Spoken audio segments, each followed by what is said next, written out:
व्रत करें, व्रत धारण करें।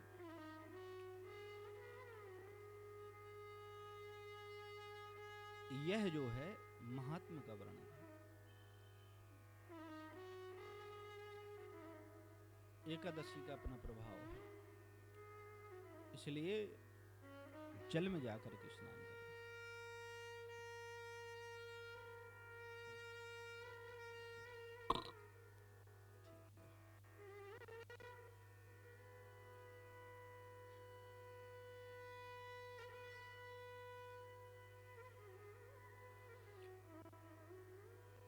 तो जब जे महिमा पढ़ी तो आज अपन 4 बजे से उठ के पहुंच गए नर्मदा जी में। 4 बजे बासी माई पा गए और वहां कहा तुलसा जी घर से धर के ले गए तुलसा सारे ग्राम। हाँ, आज तो सुबह 4 बजे से उठ गए। मैं महादेव पर गया, महादेव पर गया। अरे सवेरे ही उठ के बासी माई पाए हम कह रहे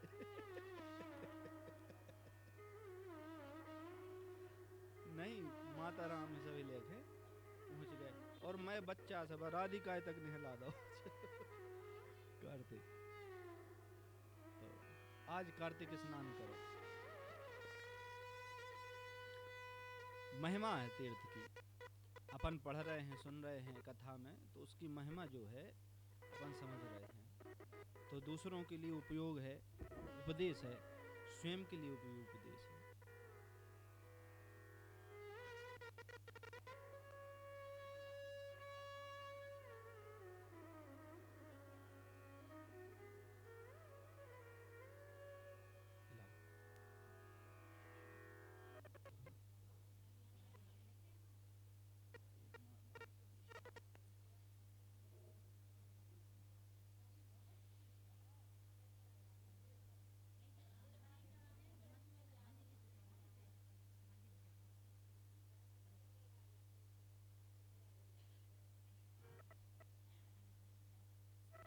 तो प्रेम से बोलना पड़ेगा राधे राधे। तो ये है महिमा।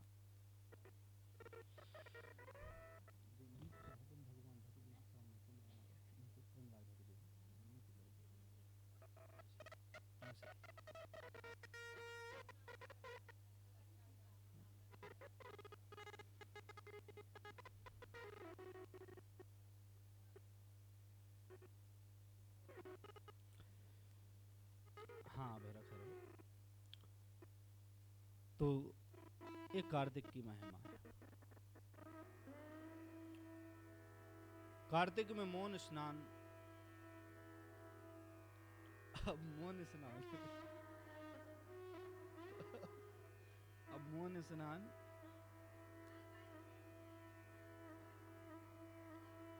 हाँ हाँ मौन स्नान।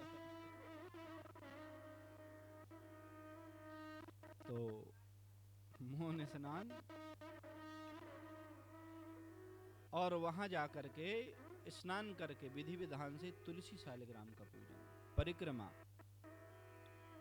और फिर दीपदान। एक क्रम है तीर्थ में घाट पे जाकर के। और ये सब कार्य कब होना चाहिए? सूर्योदय के पहले। भगवान सूर्य भगवान ना निकल पाए, क्योंकि सूर्य की किरण जैसे ही प्रथम किरण तीर्थ में पड़ती है, देवता अपने धाम को चले जाते हैं, देवता अपने लोक को चले जाते हैं। और जब तक सूर्य की किरण नहीं पड़ती तब तक तीर्थ में देवता और हरि शयन करते हैं। इसलिए सूर्य की किरण ना पड़े इससे पहले। और जल की देखो, जब भगवान चले जाते हैं जल से सूर्य किरण पड़ने के बाद, तो एक अद्भुत महिमा आप समझें। जैसे ही सूर्य की किरण पड़ती है, पानी अपने आप ठंडा पड़ जाता है, अपने आप ठंडा, क्योंकि देवत्व तो वहां से चला जाता है। और जब तक सूर्य की किरण नहीं पड़ती तब तक देवता उसमें निवास करते हैं, और देवता जब निवास करते हैं तो वह पानी गर्म रहता है। ये महिमा है। तो इसलिए शास्त्रों में कहा गया है सूर्योदय के पहले स्नान करें, तुलसी पूजन और फिर दीपदान करके नित्य कर्म करें, अपनी जो भी पूजा है वो करें। सर्वप्रथम शालिग्राम तुलसा का पूजन हो।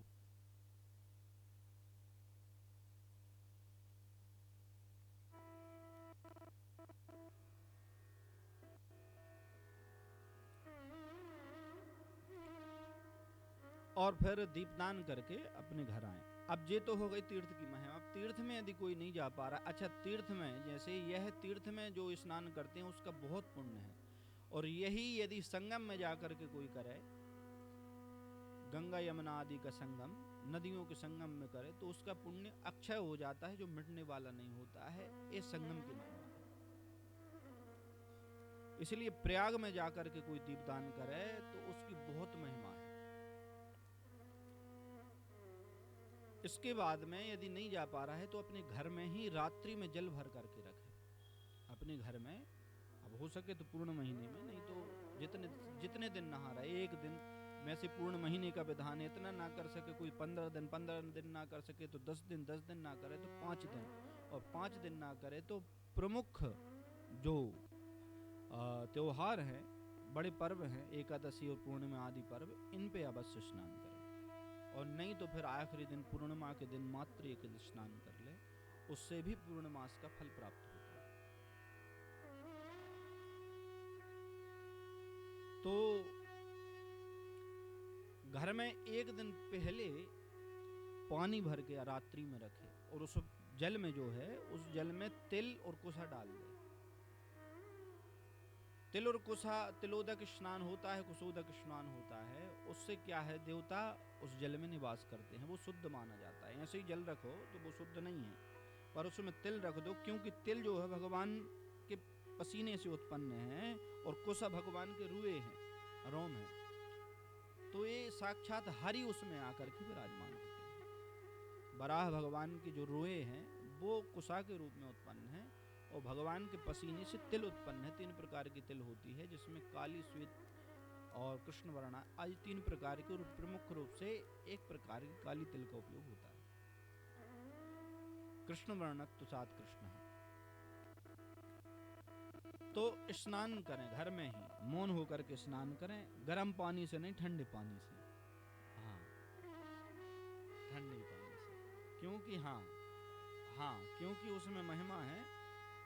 गर्म की ऐसे अपेक्षा गर्म में साधारण पुण्य है, और ठंडे में, क्योंकि काया क्लेशो तप, तप का मतलब है शरीर को कष्ट हो गए। अब शरीर गर्म पानी में काहे को कष्ट हुए, वहां में तो आराम से 2 नहीं 4 बाल्टी डाल लो। काया क्लेशो, तप का मतलब है शरीर में जिस कष्ट पहुंचे, और कष्ट में भगवान की याद जो करते हैं, कहते हैं कष्ट में भगवान की जो याद करते हैं, वो और ज्यादा, वो शीघ्रता से भगवान की ओर आवाज अपनी पहुंचती है। इसलिए कोई दुख में चिल्लाए भगवान को तो भगवान जल्दी सुनते हैं, और सुख में चिल्लाए तो भगवान अब कहा है, अच्छे गर्म ठंडे मिलो ना, पानी में सफर रहे, तो भगवान चिल्लावे का सुने, अब आराम से सफर रहे। तो कष्टयुक्त शरीर को कष्ट, यानी शरीर को तप होना चाहिए शरीर से। इस मास में तप की महिमा है। तप का मतलब है जिस साधन से शरीर को कष्ट हो, उसे तप कहते हैं। भगवान ठंडे पानी में नहा रहे और कह रहे, देख लो भगवान, हम आपकी सेवा के लिए यह कर रहे हैं। भूखे रह करके भगवान की सेवा कर रहे हैं। देखो भगवान, ये व्रत रहना, भूखे रहना, ये तप ही तो है। ये भूखे रहना, दिन में कुछ नहीं खाना, फलाहार बस करना, ये तप ही तो है। और कहते हैं इस तप में भगवान की याद और अधिक आती है, और तप वही श्रेष्ठ है जिसमें भगवान की याद। दीपदान, इसके बाद में स्नान करने के बाद, पूजन करने के बाद दीपदान की विधि है। हमने प्रथम दिन भी बताया था और पुनः बता रहे हैं। स्नान करने के लिए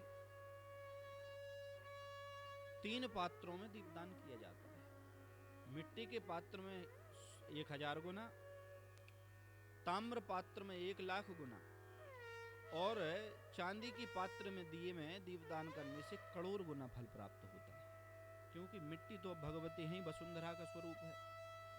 ताम्र शुद्ध बर्तन माना जाता है, भगवान के देवकार में प्रयुक्त होता है। और रजत यानी चांदी जो होता है, वो भगवान का स्वरूप माना जाता है, बहुत शुद्ध होता है। तो इनका पृथक पृथक गुण है। दीपदान की इनकी महिमा है। पर अपने नित्य के लिए तो मिट्टी का ही उपयोग करें। प्रमुख त्योहार प्रमुख दिन पड़ जावे तब कहीं ताम्र आदि का उपयोग करें, चांदी आदि का उपयोग कर सकते हैं, नहीं नित्य